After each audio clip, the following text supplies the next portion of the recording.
बहुत समय पहले एक गांव में एक राजा रहता था।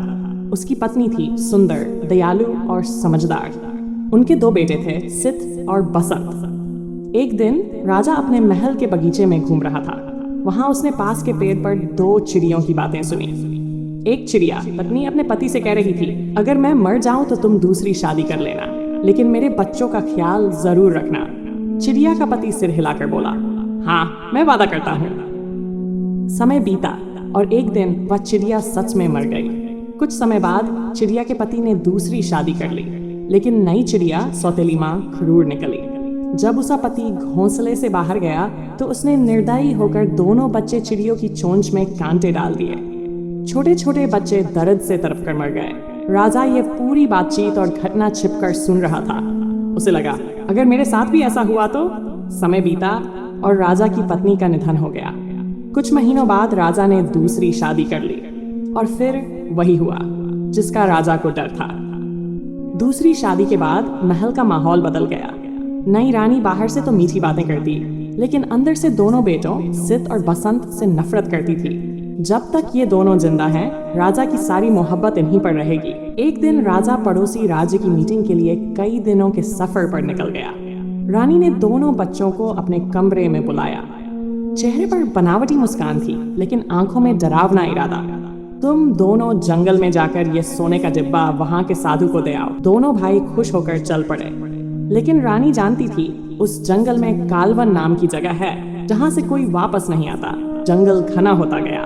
पेड़ों की डालियां अंधेरे में पंजों की तरह लटक रही थीं। चारों तरफ अजीब सी फुसफुसाहट सुनाई दे रही थी। अचानक एक बूढ़ा साधु रास्ते में मिला, लेकिन उसकी आंखें लाल थीं और चेहरा इंसान का, पर हाव भाव किसी जंगली जानवर जैसे।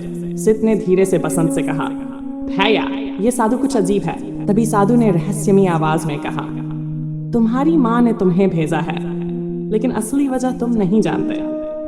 तुम्हारी सौतेली माँ ने तुम्हें यहाँ भेजा है ताकि तुम दोनों मर जाओ, लेकिन मैं तुम्हारे असली पिता का दोस्त हूँ। दोनों भाई घबरा गए। लेकिन आप ये कैसे जानते हैं? साधु ने अपना रूप बदल कर दिखाया। वह कोई साधु नहीं, बल्कि वही चिड़िया का पति था जिसे राजा ने सालों पहले पेड़ पर देखा था। अब वह इंसान के रूप में था। उसने कहा, जब मेरी संतानों को मेरी सौतेली पत्नी ने मारा था, मैं बदला नहीं ले पाया, लेकिन अब तुम्हारी मदद करके मैं अपना कर्म पूरा करूंगा। उसने दोनों भाइयों को एक जादुई पंख दिया और कहा, अगर खतरा हो इसे पकड़कर जोर से उड़ कहना, तुम चिड़िया बन जाओगे और कोई तुम्हें नहीं पकड़ पाएगा। भाई दोनों सावधानी से महल की ओर लौटने लगे, लेकिन रास्ते में झाड़ियों से काले कपड़ों में लिपटे 3 हत्यारे निकल आए। उनकी आंखों में खून की प्यास थी। ये रानी के भेजे हुए लोग थे। बसंत ने जल्दी से पंख निकाला और चिल्लाया, उड़। पलक चपकते ही दोनों भाई सुनहरे पंखों वाली सुंदर चिड़िया बन गए और आसमान में उड़ गए।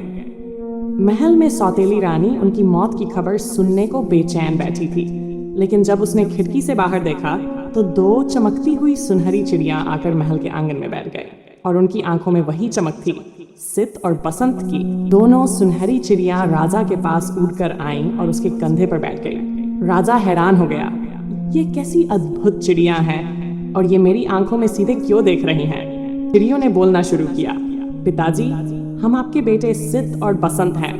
राजा के पैरों तले जमीन खिसक गई। ये कैसे हो सकता है? भाइयों ने पूरा किस्सा सुना दिया।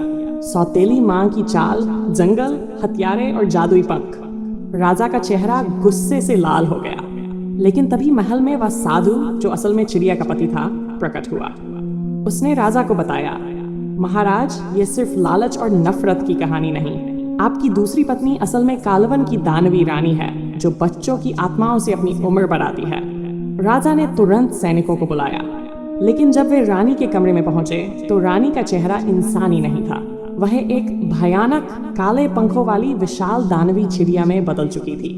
दानवी रानी ने चीख कर कहा, इन बच्चों ने मेरा राज खोल दिया, अब कोई नहीं बचेगा। महल में अफरा तफरी मच गई। राजा ने अपनी तलवार निकाली, लेकिन दानवी रानी के पंखों से निकलने वाली काली हवा ने सबको पीछे धकेल दिया। तभी सित और बसंत, जो अभी भी चिड़िया थे, आसमान से सीधा उसके ऊपर चपटे और उसकी आंखों पर वार किया। दानवी दर्द से तड़प उठी। साधु ने मंत्र पढ़ा और अपने हाथ में एक सुनहरी रोशनी का गोला बनाया। ये उसकी असली शक्ति को खत्म कर देगा। उसने वह गोला रानी पर फेंक दिया और पल भर में दानवी रानी धुएं में बदलकर गायब हो गई। जादू टूटते ही सित और बसंत फिर से इंसान बन गए। राजा ने दोनों बेटों को गले लगाया और महल में फिर से खुशियां लौट आईं।